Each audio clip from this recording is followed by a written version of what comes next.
kasih Allah mengerti, Allah peduli. Bukankah itu adalah sebuah pujian yang sering kali kita nyanyikan? Memuji Tuhan, bagaimana Allah yang begitu luar biasa itu. Allah yang dikenal oleh semua umat, ya, termasuk juga umat yang tidak mengenal Yesus sebagai Tuhan dan Juru Selamat. Mereka tahu bahwasanya Allah itu luar biasa. Ya, surat yang kasih, maka Allah yang luar biasa yang dikenal dengan sebutan Maha, Maha mengerti, Maha tahu, Maha hadir. Ya, nah, surat yang kasih, Allah yang kita kenal yang seperti itu, surat yang kasih, itu selalu mengerti dan peduli terhadap umat-umatnya, ya, terhadap umat-umatnya. Nah, saudaraku yang kasih, baiklah, kita akan baca dalam kitab Penatapan pada pasal yang ketiga ayat 22 sampai dengan ayat yang ke-23, ya. Penatapan pada pasal yang ketiga ayat 22 dan 23, dua ayat, tapi kalimatnya itu cukup pendek, dua ayat saja, ya. Baik, saudara yang kasih, ini ayat pertama. Kita akan berdiri tanda hormat kita terhadap pembicaraan firman Tuhan ini. Ya. Baik.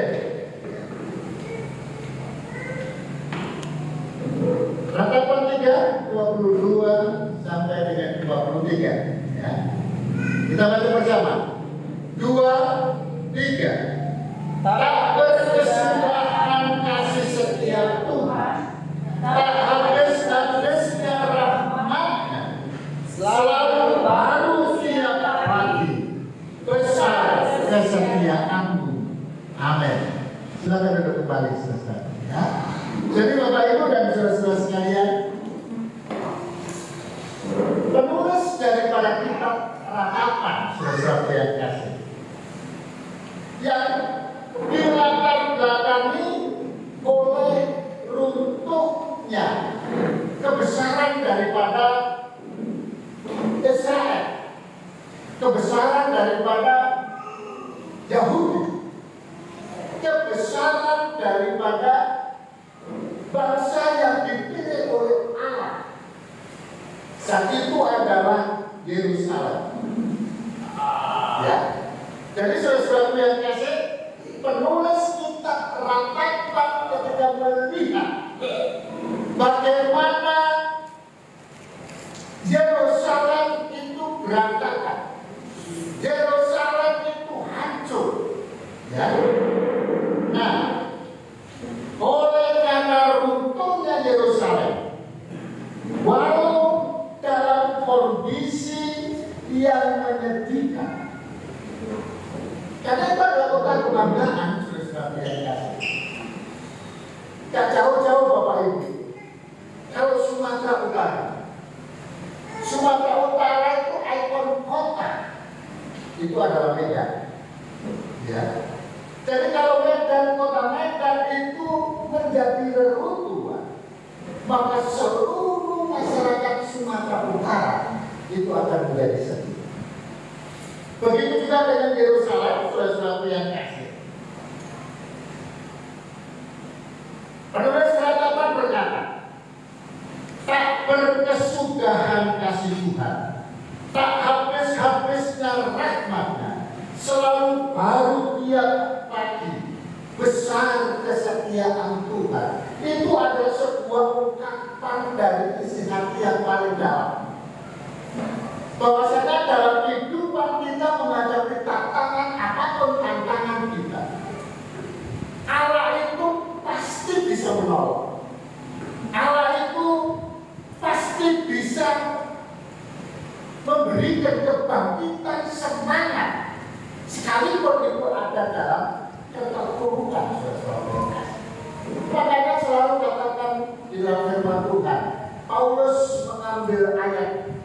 kalimat itu sebagai perintah. Mengucap syukurlah senantiasa. Mengucap syukurlah senantiasa dalam kata apapun. Bangsa Israel digambarkan oleh seorang penulis ratapan ini. Sedih betul, merasa hancur betul, merasa tidak bisa berbuat apa-apa betul, saudara-saudara yang kasih. Tapi penulis kitab ratapan ini mengajak kita, memompa kita untuk kita tetap kuat di dalam Tuhan. Jangan takut, jangan takut. Kalau bahasanya perjanjian baru, jangan takut. Allah ada di sini. Jangan takut, Tuhan Yesus ada di sini. Nah, seperti itulah kira-kira penulis kitab ratapan membangkitkan emosi, membangkitkan semangat bagi orang-orang dirinya. Iya. Saudaraku, bukankah di dalam kehidupan sehari-hari sering kali kita menghadapi keadaan yang seperti ini? Sakit bagi yang sakit. Iya. Persoalan hidup rumah tangga, persoalan pekerjaan, persoalan pertanian dan lain sebagainya, apa yang kita geluti sebenarnya. Itu seringkali menerpa kita. Dan itu harus kita hadapi. Alkitab mencatat Bapak Ibu, itu kekawasan, itu ketakutan, sama sekali tidak akan mengubah kehidupan kita. Tapi kalau kita percaya kepada Tuhan, bersuka cita senantiasa sesuatu yang ada, itu yang akan mengubah kehidupan kita menuju kepada kebahagiaan. Penulis kitab ratapan menyadari dan percaya bahwa dalam kondisi apapun, seberat apapun, bahkan dalam kondisi Yerusalem yang hancur, dia tetap percaya bahwa Allah itu mengerti, bahwa Allah itu peduli, bahwa Allah itu sanggup menolong dan sanggup memulihkan keadaan yang hancur. Itu yang dipahami oleh penulis kitab ratapan. Nah, kiranya apa yang dipahami oleh penulis kitab ratapan itu juga yang harus kita pahami. Ya, kita pahami bersedia. Dan keyakinan seperti ini, saudara yang kasih, itu seringkali ada di dalam diri orang-orang percaya. Nah, lalu kemudian ada 3 hal yang akan saya sampaikan kepada kita semua, bahwasanya memang Allah itu mengerti, Allah itu peduli. Yang pertama, di dalam Injil Matius pada pasal yang ke-6 ayat 31 dan ayat 32 itu memberitahukan kepada kita, ini yang pertama, karena Allah itu sanggup mencukupi segala kebutuhan kita. Kita baca Matius pada pasal yang ke-6 ayat 31 dan 32. Kita baca 2, 3. Sebab itu karena kamu khawatir dan berkata, apakah yang akan kami makan? Apakah yang akan kami minum? Apakah yang akan kami pakai? Ayat yang ke-32. Semua itu dicari bangsa-bangsa yang tidak mengenal Allah. Akan tetapi Bapa-Mu yang di surga tahu bahwa kamu memerlukan semuanya itu. Jadi saudara-saudara yang kasih, kalau kita melihat pernyataan firman Tuhan ini, apa yang menjadi pengakuan bagi kita? Ya. Saudara yang kasih, kalau Tuhan beserta kita. Kalau Tuhan kita tempatkan yang utama di dalam hidup kita. Dan ketika kita mengalami segala kesulitan apapun namanya, lari kepada Yesus. Ya, itu pasti Tuhan cukupkan. Nah, dalam ayat yang ke-33, coba kita lihat ayat yang ke-33. Ya, kita baca lagi. 2, 3.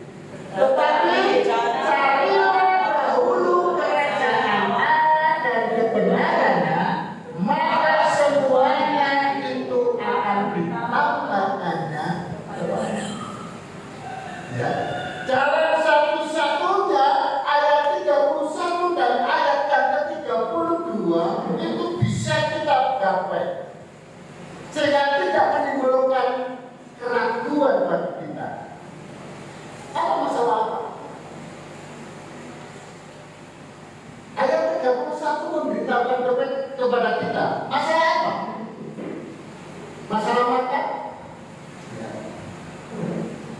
kebutuhan kita sehari-hari,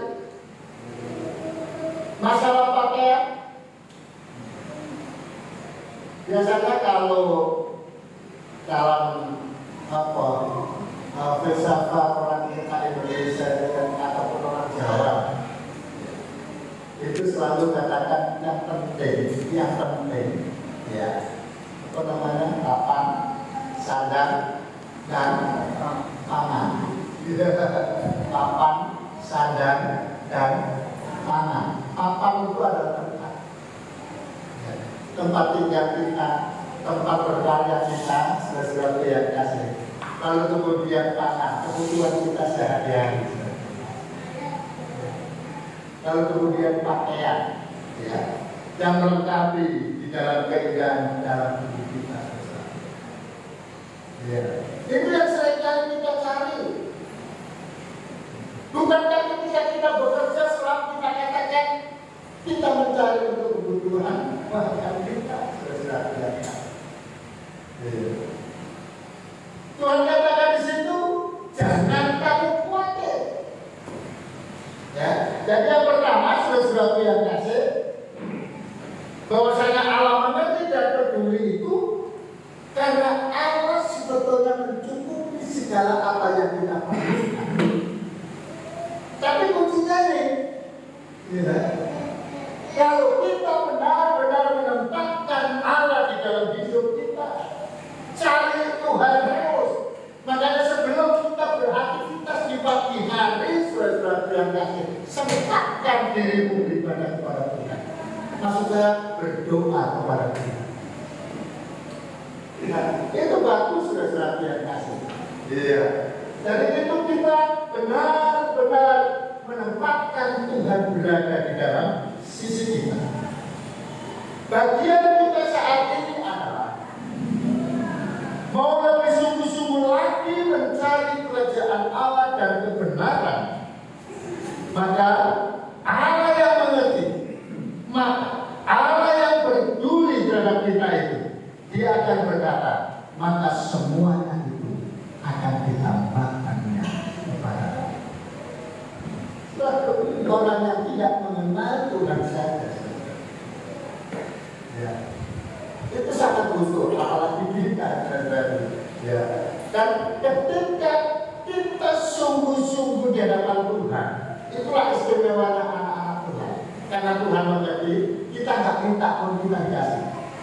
Itu coba bayangkan, ya, kita nggak minta, itu dikasih.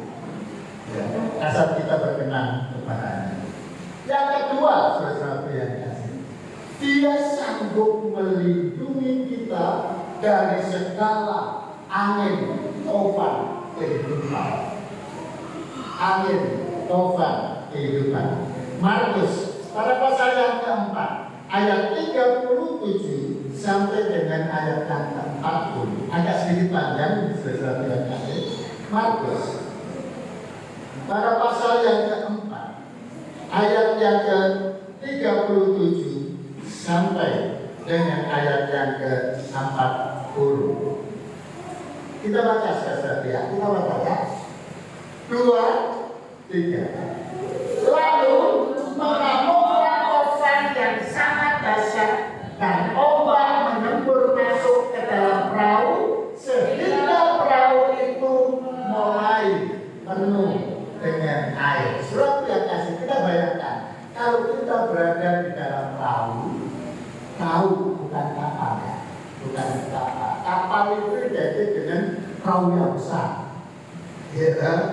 Nah, kalau model sekarang yang disebut kapal ya, itu adalah perahu yang terbuat dari besi. Itu namanya kapal ya. Tapi yang dari kayu yang kecil-kecil ya itu perahu, saudara-saudara.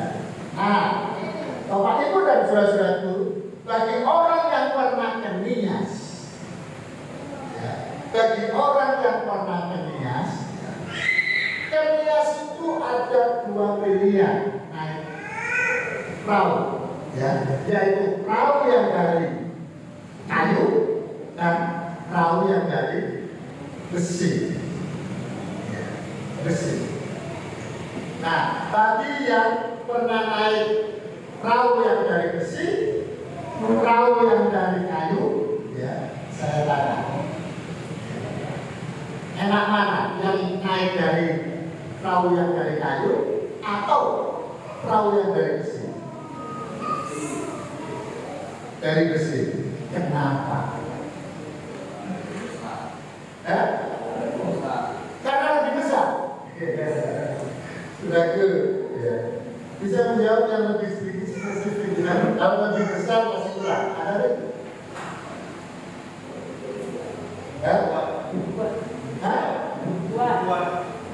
Lebih kuat. Lebih kuat. Oh, lebih kuat. Lebih kuat. Ya. So, perahu yang tadi kuat nggak? Nyampe juga kan, gitu kan? Nyampe juga kan, gitu kan? Ya. Ombaknya yang tahan. Apa namanya itu? Goyang. Goyangannya sudah. Goyangannya. Itu yang salah satu. Ya. Lalu kemudian yang lain adalah kalau kayu itu memungkinkan pecah di perjalanan. Kapal kami, waktu kami mau pulang dari Gunung Stoli menuju ke Sibolga, Surat yang kasih, harusnya kami berangkat itu sekitar jam 8 malam. Jam 12 malam baru berangkat. Mengapa? Karena kapal kami yang dari situ, ya, punya tugas diminta oleh pemerintahan setempat untuk mencari dulu mayat kapal yang pecah. Kapal yang pecah ya. Jadi sudah yang kasih itu salah satunya. Ya. Jadi di dalam itu lebih nyaman. Ya, karena besar juga, itu membuat lebih nyaman. Kapal walaupun sama-sama dari besi. Yang besar dengan yang kecil, walaupun sama-sama dari besi itu juga beda. Yang besar itu lebih berat daripada yang kecil. Ya. Bapak Gembala sekarang kalau pergi ke Nias, sampai Rangga tidak pernah lewat Sibolga. Ya. Bapak Gembala selalu lewat Aceh. Ya. Kenapa? Memang jarak tempuhnya lebih dekat. Yang kedua memang masalahnya kapalnya kecil, makanya orang tidak suka lewat Aceh karena kapalnya kecil. Jadi di dalam itu obatnya besar. Tapi yang jelas sama-sama nyampe akan lebih cepat, lebih murah lagi sudah biasa. Nah, kita lihat ini sudah biasa. Saya tidak perlu ceritakan kisah ini, kita semua sudah ya, kita semua tahu. Lalu yang ketiga, Allah membuat segala sesuatu indah pada waktunya. Kita baca di dalam Khotbah pada pasal 3 ayat 1, ayat 11 maksudnya. Khotbah pada pasal yang ketiga ayat yang ke-11.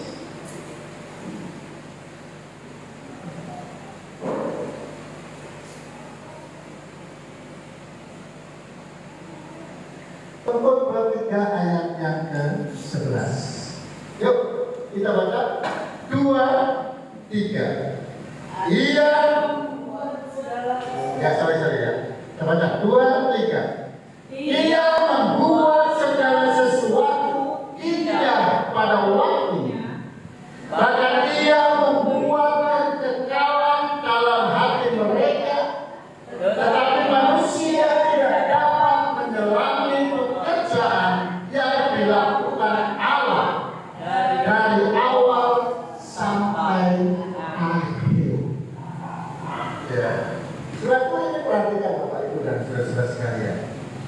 Manusia tidak dapat memahami, tidak dapat menyelami pekerjaan Allah yang dilakukan Allah dari awal sampai akhir. Ya. Surat yang kasih dunia itu memberitahukan kepada kita. Kalau kita nonton film dalam sebuah kisah, entah itu dokumenter, ya, itu kisah nyata dan lain sebagainya, saudara. Selalu ada tulisan, kalau tidak perkataan itu selalu ada tulisan. Ya. Surat yang kasih. Dengan apa itu tulisannya? Alur. Supaya kita mengerti alur ceritanya, kita diminta untuk nonton sampai akhir, sampai selesai. Nah, orang menyampaikan firman Tuhan juga begitu, Bapak Ibu dan saudara-saudara sekalian. Kalau kita mendengar firman Tuhan disampaikan, dengar itu firman Tuhan dari awal sampai akhir.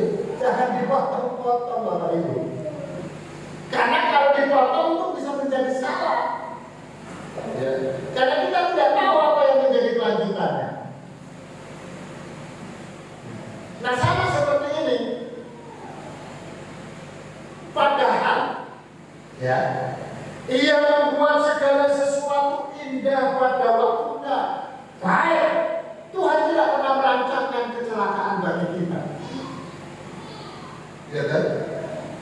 Tuhan tidak pernah membuat kita itu di dalam keadaan yang kita tidak bisa, tidak mampu, tidak kuat menanggungnya. Makanya Rasul Paulus berkata, Yakub berkata, saudara yang kasih, pencobaan yang kamu alami itu adalah pencobaan. Itu adalah pencobaan.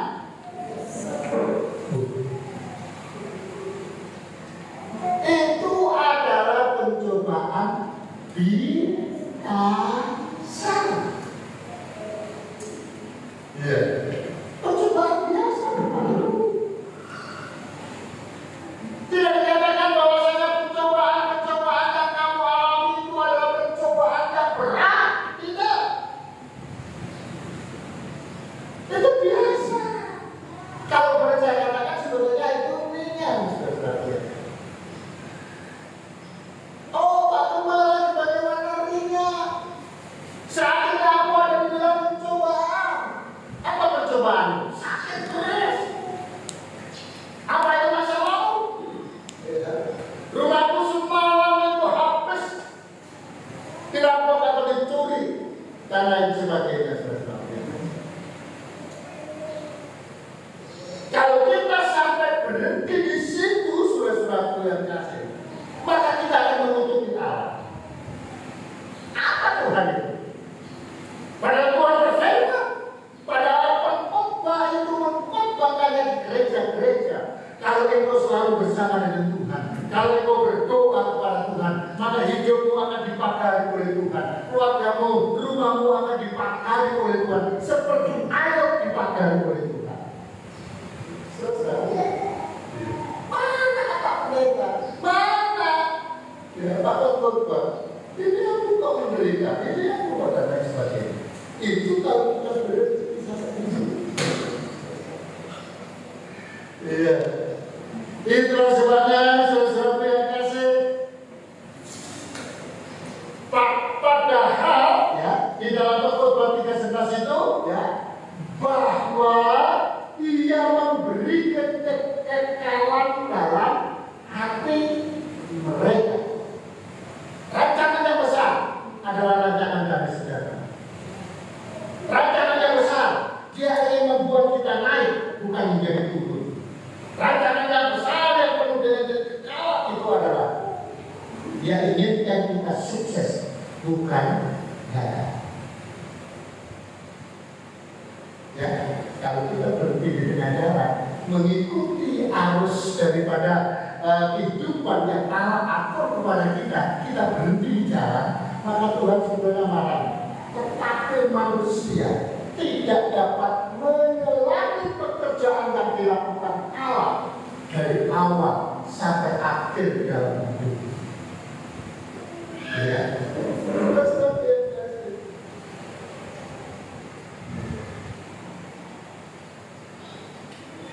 biasa itu. Ayo sudah bisa bercerita, ayo anda tidak cerita. Anda berapa kali ke rumah? Sudah berapa kali ke rumah ya? 4 kali ke rumah. Kalau dia bisa bertahan sampai sekarang itu oleh karena kemurahan Tuhan. Kita bisa beribadah juga karena kemurahan Tuhan. Jangan berhenti terus ikuti alur daripada perjalanan hidup kita bersama dengan Tuhan.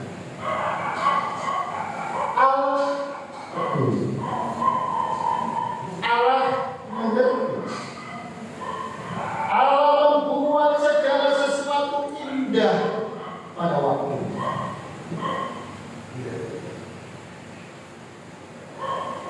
Pernah lihat film? Kalau film itu ada jagoannya. Kalau musuhnya Bapak Ibu, ya, kena sedikit aja itu bisa mati. Tapi kalau jagoannya, ya, ditembak pun nggak mati. Ya. Ada yang digorok, nggak mati dia. Itu karena jagoannya, ya. Dan drama kehidupan kan sebetulnya seperti itu di hadapan Tuhan. Kita akan dibuat menang. Sekalipun kita menderita, sekalipun kita teraniaya, sekalipun kita digorok dan lain sebagainya. Pada akhirnya kita akan ditempatkan pada posisinya. Itu malah kalau ada film, musuhnya yang menang. Di akhir musuhnya yang menang. Kira-kira gimana itu? Yang pasti adalah tidak akan terbit izin berperang. Pemerintah pasti akan tutup itu. Masa yang jahat menang? Sudah lihat. Tidak ada ceritanya itu. Nah, kita ini seperti pemeran utama dalam film ini. Karena itu, marilah kita sungguh-sungguh bersandar dan berserah total kepada Allah supaya kita bisa mengerti dan menyelami setiap pekerjaan yang dilakukan Allah dari awal sampai akhir. Ya, dan Yesus memberkati. Baiklah, kita bagi berdiri saudara yang kasih merenungkan atas kemurahan Tuhan. Pemberitaan firman Tuhan di pada pagi hari ini. Pemain musik silakan maju ke depan. Demikian juga dengan zombie dan sini. Saudara-saudara yang kasih, tidak ada yang bisa mencegah jika Allah bekerja dalam kehidupan kita. Tidak ada yang bisa menghalang-halangi Allah berkarya dalam hidup kita. Apapun yang dunia iblis itu kerjakan, kurang apa? Dan begitu bagaimana itu Ayub